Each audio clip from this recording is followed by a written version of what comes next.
Bonsoir les gens et à votre santé. Ouais, c'est plus de la chimée bleue, hein, non, hein, j'ai augmenté le volume.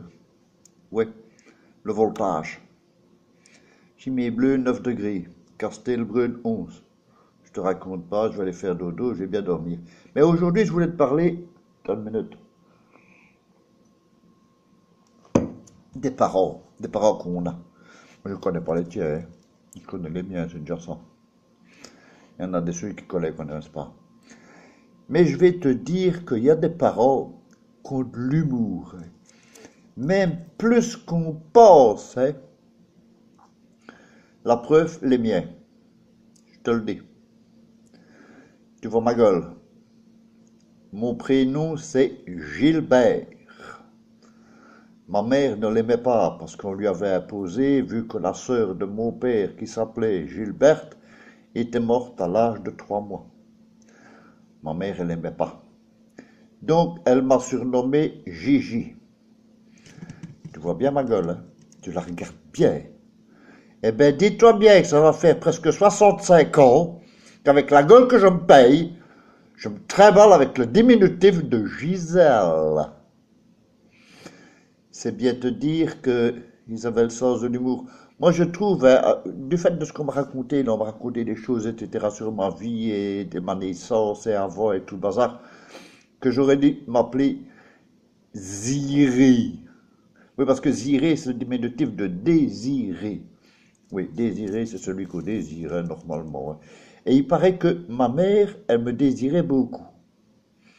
Au départ, mon père, un peu moins, tu sais, quand même, hein. Mais bon, je dois reconnaître que d'après ce qu'on m'a raconté, une fois que ma mère a été enceinte de 7 mois et demi, et qu'elle a annoncé à mon père qu'à partir de ce moment-là, il pouvait se mettre Popol sur l'oreille, ben il a commencé à vraiment me désirer aussi. Ça, oui. Il a bien essayé de convaincre ma mère comme on disait dans le temps, fallait nourrir le petit. Oui, c'était l'expression consacrée.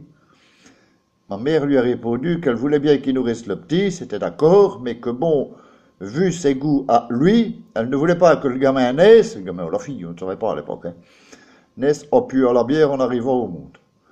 Bon, donc, tu vois, il essaie bien, parce que mon père, c'était un brave homme, c'était un gentilhomme. Mais il aimait bien boire sa bière. Ça, oui, ça. Sa bière, c'était sacré. C'était pas là, comme on dit maintenant, là, la publicité qu'on fait pour tout. Non, c'était une autre. Enfin, il l'aimait bien aussi. Et je te dirais une chose. Lui, il savait bien pourquoi il la buvait, hein. Mais dès qu'il rentrait à la maison et qu'il ouvrait la bouche, lui, s'il savait pourquoi, ma mère, elle savait directement combien. Il a bien essayé de faire croire à ma mère qu'il était sobre, en lui expliquant que bon, il avait mangé 2 bières, bu un cigare et fumé 3 saucisses. Bref, je sais pas pourquoi, mais elle ne le croyait jamais. Pourtant, mon père était quelqu'un en plus qui était de bons conseillers. On avait tout le temps une voisine qui se plaignait toujours de son poids. Et un jour, mon père, qui voulait l'aider, qui était quelqu'un de serviable, hein, de bon conseil, etc., lui a dit, écoute, si tu veux maigrir, il n'y a pas de problème, hein. Tu achètes un vélo et tu te mets au régime sans sel. La voisine l'a traité de pervers. Alors qu'il avait raison.